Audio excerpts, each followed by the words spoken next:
والسلام على أشرف الأنبياء والمرسلين سيدنا نبينا شفيعنا حبيب قلوبنا بالقاسم محمد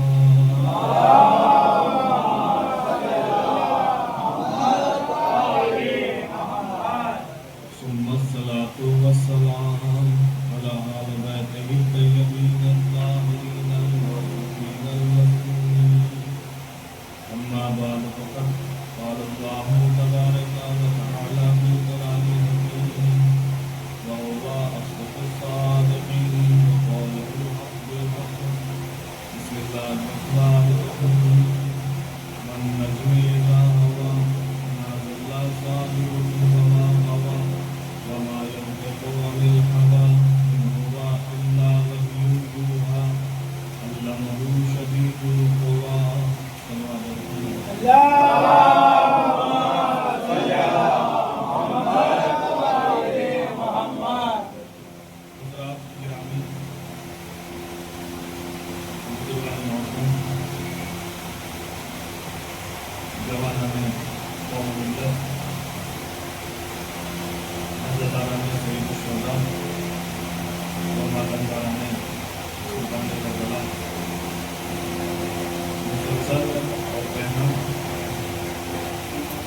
اللہ کی زمین پر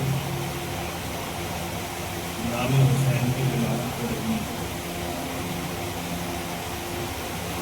روز اول سے کوئی دن ایسا نہیں ہے کہ جس دن نام حسین کا ورد اس زمین پر نہ ہوگا ہر دن اور یہ بات ذہن نشین ہونی چاہیے کہ نام حسین کا ذکر اور ورد صرف ہم انسان نہیں کرتے ہیں بلکہ جو دکھائی نہ دینے والی مخلوق ہے وہ بھی مولا حسین کا ذکر کرتی ہے.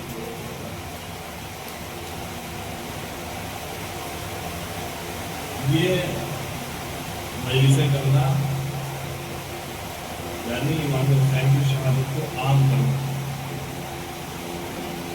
اور امام حسین کی شہادت کو صرف انسانوں نے عام نہیں کیا ہے, انسانوں سے پہلے پرندوں نے عام کیا ہے. جب امام حسین شہید ہوئے ہیں کربلا میں پرندوں نے اپنے پروں کو امام حسین کے خون سے رنگین کیا اور دنیا کے مختلف خطوں میں پہنچے اور وہاں فریاد حال و فریاد کر کے ہر جگہ لوگوں کو بتایا, اپنے جیسے پرندوں کو بتایا کہ نماز رسول شہید ہو چکا ہے. یہ شہادت جو عام کی ہے یہ مثلا ہم نے نہیں کی ہے, اس میں پرندوں کا بھی کردار ہے.